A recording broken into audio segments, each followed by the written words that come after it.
Welcome back. In this video, I'm going to be sharing an interview with David Grossman, very famous Israeli writer with the Italian morning paper Repubblica, published this morning. I decided to make the rough translation into English and to share this interview with you.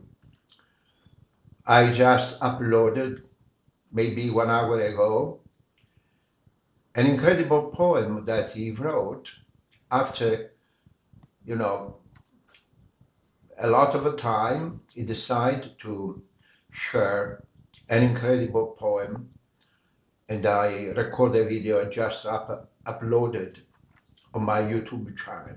And this is the interview I want to share with you. David Grossman interview with Repubblica, Italian morning paper. After a long time, the most famous Israeli writers give us voice to his desperation with a scream in verse and denouncing the end of the illusion of a peace.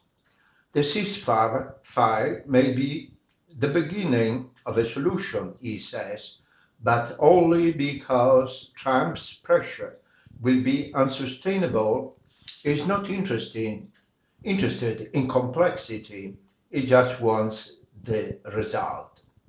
Not find the words is what happens to ordinary people when it happens to one of the most important writers in the world, to someone who for decades has not only told but also shaped reality with words. It is the sign that something serious or something that has broken. For months, David Grossman couldn't find the words. He stopped writing a few months after October 7, 2023. For a while after massacre committed by Hamas that day, he had tried to explain Israel's feeling and the action that followed these feelings.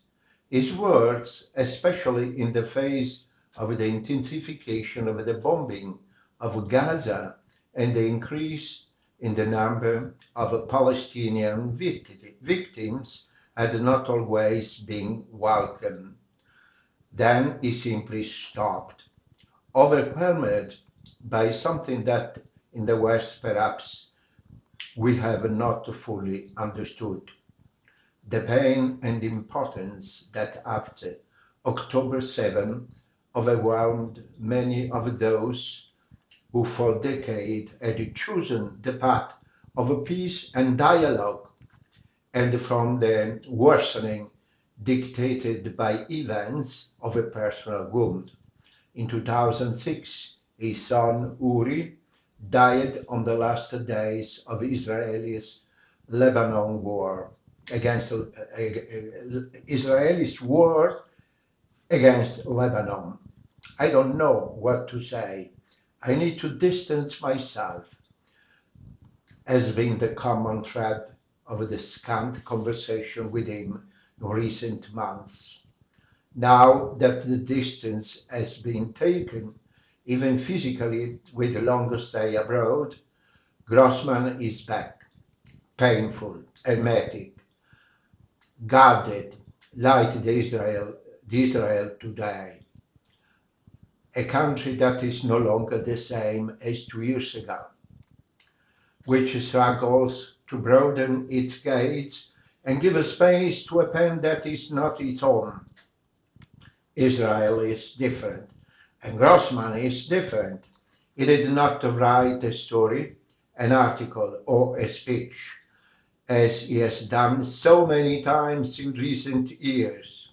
He wrote a poem that became a rap in his homeland, and which you can find here translated into Italian.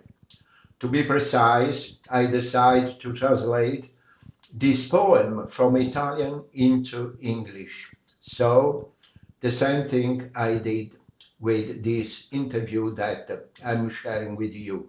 I made a translation into English.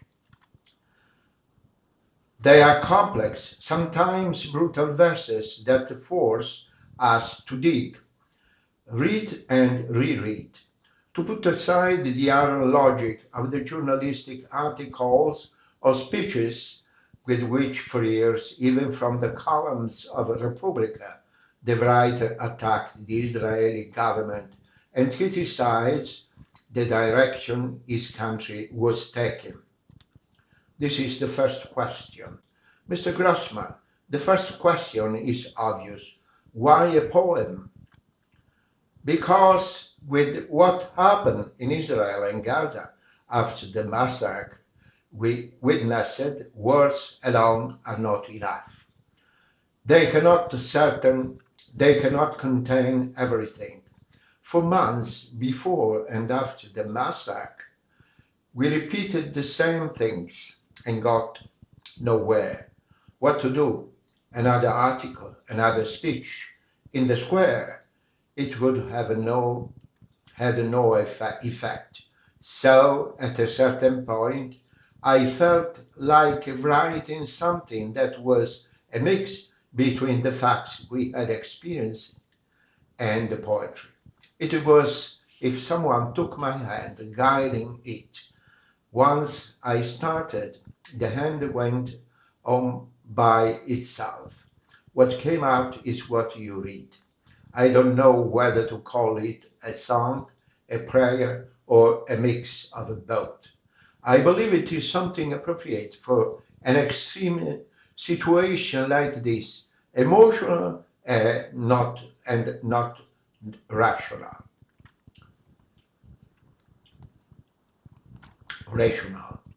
What you have chosen to share with us is not an easy test. Do you want to try to guide us in the interpretation? As I was saying, it is a song, a prayer, a poem. A few months ago, I wrote something about how fragile the process that brings life is, how difficult it is to create a living being, and how easy it is to destroy it, but it's still there in the doorway. However, I thought I could share this poem because it is a scream, and faced with an unsustainable situation like the one we have been experiencing for more than a year, it's right to scream. What do you mean when you talk about an unsustainable situation? I mean the awareness that from now on, we will always live surrounded by hatred and fear, that irrationality is stronger than rationality, that we should always be on our guard in the face of a possible explosion of violence, that we should spend our time hoping that it doesn't happen again. This applies to both sides, and it is something that is very difficult for me to admit. I have spent my life writing, and through writing trying to understand others. Now I have reached the point where I can't do it anymore. This poem is my scream. If you look straight ahead, what do you see today? Two peoples destroyed by hatred and violence. Doesn't the ongoing ceasefire give you a shred of hope? Probably this ceasefire will be the beginning of a solution, not because this government in Israel really wants it, but because Trump's pressure will be unsustainable and the government will have to give in. Trump is not interested in nuances, the complexity of the region, the constant contradiction of the people involved in this crisis. He has a new look, that of a businessman who wants a result and wants it now. He has got it into his head that the goal to be achieved is peace in the Middle East. He intends to achieve it. I watched an interview he gave the other day on the American television. The journalist asked him if he really thought that Egypt and Jordan would agree to take the Palestinians of Gaza. He only replied, they will accept because we give them a lot of money and they owe us something in return. It's an incredible, brutal, nuanceless response. Maybe this approach is what these two people need, because it seems clear to me that they cannot reach a solution on their own. You said solution twice in a few minutes. I force you're thinking a lot if I say that perhaps all is not lost. I don't remember a time in my life when uncertainty was so strong. But at the same time, we cannot afford to let ourselves be overcome by despair. This is why I wrote, because desperation cannot win. Perhaps with the return of the hostages and the reconstruction of Gaza, a veil of normality may return. As what is the road? I believe that an agreement between Israel and Saudi Arabia could mark an important step forward. We will not arrive at a Hollywood peace.